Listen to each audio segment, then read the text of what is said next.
6. Shi Baoyun of Mount Luhe. During the Liu Song dynasty, Shi Baoyun, family and ethnicity unknown, was purportedly from Liangzhou. He joined the monastic order in his youth, being both assiduous in study and moral in conduct. Aspiring highly and behaving with purity and honesty, Shi Baoyun pursued the Buddha Dharma devoutly. He was ready to give his life to the great cause, vowing to venerate the Buddha's relics in India, and widely search for sutras. Thereupon, he departed for the western regions in the first year of the Long'an period in the Eastern Jin dynasty. Roughly the same time as Faxian and Xian, he crossed the deserts and snowy mountains, going through all sorts of danger and hardship but never swaying in his determination. Thus, he traveled in Khotan, India, and other countries, worshipped Buddhist miracles, passed through the immense fields in Buddhist countries, heard the celestial drum beating, and paid homage to the Buddha's images and footprints several times. Tirelessly, Shi Baoyun studied Sanskrit abroad and was fluent in all the languages and linguistics in India.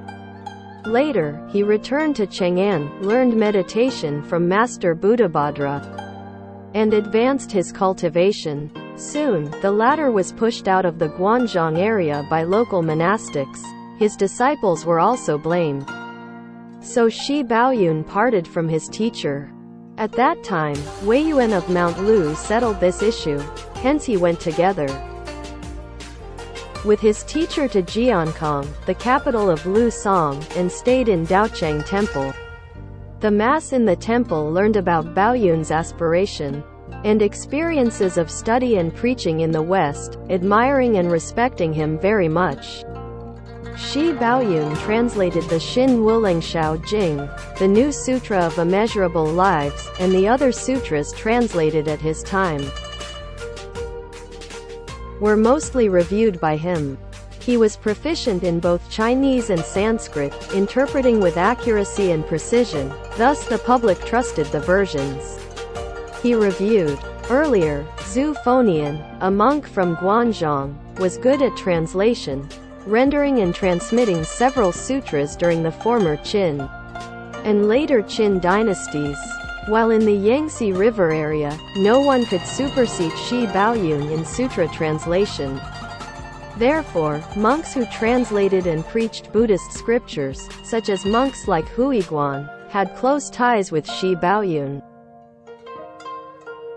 Shi Baoyun preferred to live in seclusion to keep his mind pure and calm. Thereupon, he went to the temple at Mount Luhe and translated the Buddhacarita. Many people who fled from famine lived in the Luhe area. Theft was popular. Shi Baoyun preached the Dharma and educated the local population, who later corrected their behaviors. 9 out of 10 families stopped stealing.